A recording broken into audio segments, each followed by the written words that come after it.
We have heard the word environment often being used on the television, in newspapers, and by people around us. So let's find out what this chapter, Our Environment, has to teach us.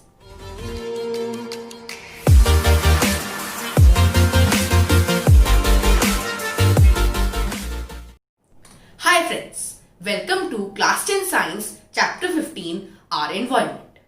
In this chapter, we shall be studying how various components of our environment interact with each other and how we impact the environment. Let's begin by understanding what is an ecosystem. So all the organisms like plants, animals, microbes and human beings as well as their physical environment interact with each other and maintain a balance in nature. All the interacting organisms in an area together with the non-living constituents of the environment form an ecosystem. So, an ecosystem consists of biotic components as well as abiotic components. Now let's see the types of ecosystems. So, ecosystems are of two types, natural ecosystems and man-made ecosystems. Natural ecosystems include forest, pond, lake, etc. While the man-made or artificial ecosystems are gardens, crop fields, flower pots, etc. So now let's answer a question. Do all organisms in ecosystem play the same role? You can answer by clicking on the I button above. So based on how they sustain themselves in environment, organisms in ecosystem can be grouped as producers, consumers and decomposers. So producers are the organisms which produce their own food by photosynthesis. Examples include green plants and certain bacteria such as the blue-green algae. Second, consumers. They are the organisms which can't produce their own food. Thus, they depend on the producers either directly or indirectly for their sustenance. So directly, they obtain nutrition from producers by eating them, such as the herbivores, and or indirectly, they eat the herbivores, and such organisms are called the carnivores. So thus, consumers are classified further into herbivores, carnivores, omnivores, and parasites.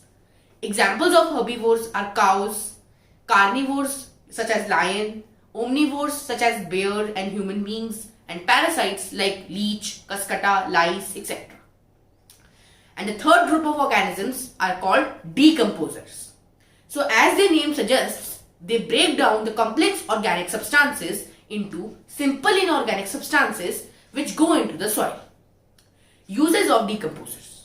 They help to clear garbage and help in natural replenishment of soil. Examples include bacteria and fungi. So now let's discuss a very important and interesting concept, that is the food chain. So we have seen that organisms feed on one another to sustain themselves. This series of organisms taking part at various biotic levels forms a food chain.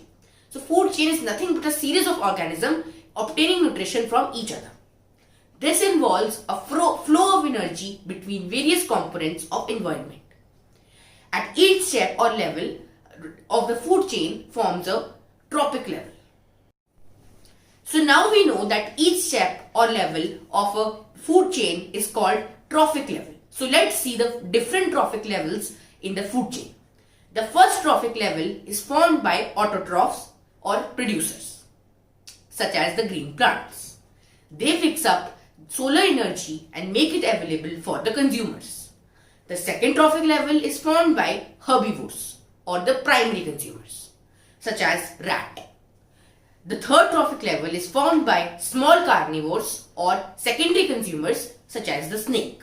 And finally, the fourth trophic level is formed by large carnivores or the tertiary consumers such as the eagle. So now let's see an example of food chain. So at the first trophic level we have plants, at the second level we have rat, at the third level we have snake, and at the fourth level we have eagle. So when the transfer of energy happens, some energy is lost to the environment in forms which can't be used again. let's see the loss of energy at each step of the food chain. So the green plants capture only 1% of the total solar energy which falls on their leaves and convert it into food energy. When green plants are eaten up by the primary consumers, a lot of energy is lost as heat for digestion and doing work and for growth and reproduction. Now only 10% of the energy obtained from the organic material by primary consumers is made available for the next level of consumers, that is the secondary and tertiary consumers. So consider the example that a plant is eaten by a deer and that deer is eaten by a tiger. So in this food chain, consider the example that from the plant, the deer obtains 500 joules of energy. So the tiger will obtain only 10% of that energy, which is only 50 joules. So with this example, I hope you are clear with the loss of energy at each step of the food chain. Since so little energy is available for the next level of consumers, food chains generally consist of 3 to 4 steps only. There are a greater number of individuals at the lower trophic level and lesser at the higher level.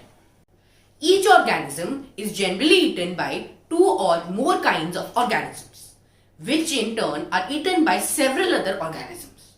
For example, a rat is eaten by both snake and cat, and snake is further eaten by eagles, hawks and owls.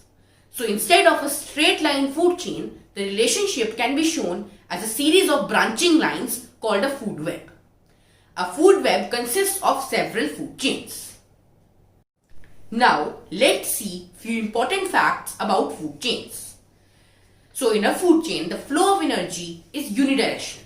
For example, solar energy captured by plants does not come back to plants.